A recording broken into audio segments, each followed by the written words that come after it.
Is it unemployment at 4.1% instead of 4? Like, we can do that. Well, what about a better question? I don't know if it helps investors. Does monetary policy not work the way that we think it does or the way that it used to?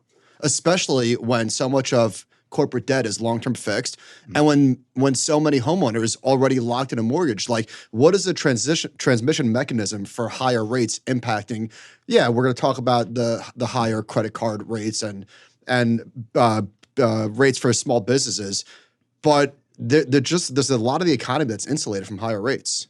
Yeah, well, there's a few things. Well, first, I didn't know we were going to talk about religion on this call, but that I mean the Fed monetary policy and its effectiveness.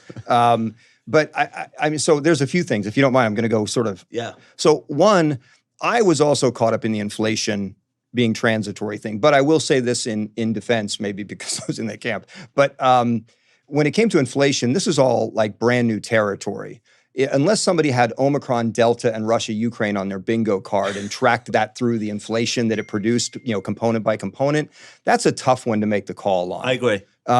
So I was saying transitory before a European country got invaded. Yeah, and remember, just even the variance and how. So I had an ace in the hole. So because I live in Colorado now, the community I'm in is littered with doctors from UC Health, and one of them was an infectious diseases doctor.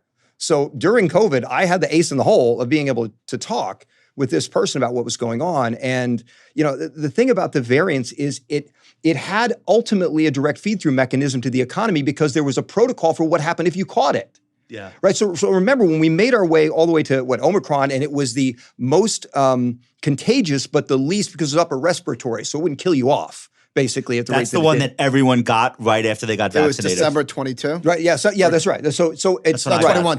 No, 21. December 21. So December stuck in my head. It's but the thing is that what was the protocol then? Because it wasn't going to kill you, but what was the rule then on COVID if you caught it? You were out of work for 2 weeks, right? You sat out for 2 weeks. So now think of the ripple effects when you have this incredibly contagious virus, and when you get it, you're fine. I mean, you're watching ESPN at home. Right, Pat McAfee's great, but you're not going in. If you're in Asia, you had factories shutting down. Yeah. Right, and so I think it's you had when the port closings, or not port closings, when the ports started getting overrun because they were only built to sustain a certain increase in goods coming into dock on a year-over-year basis. All of a sudden, it's overwhelmed because you get a Peloton and you get a Peloton, and you get a Peloton.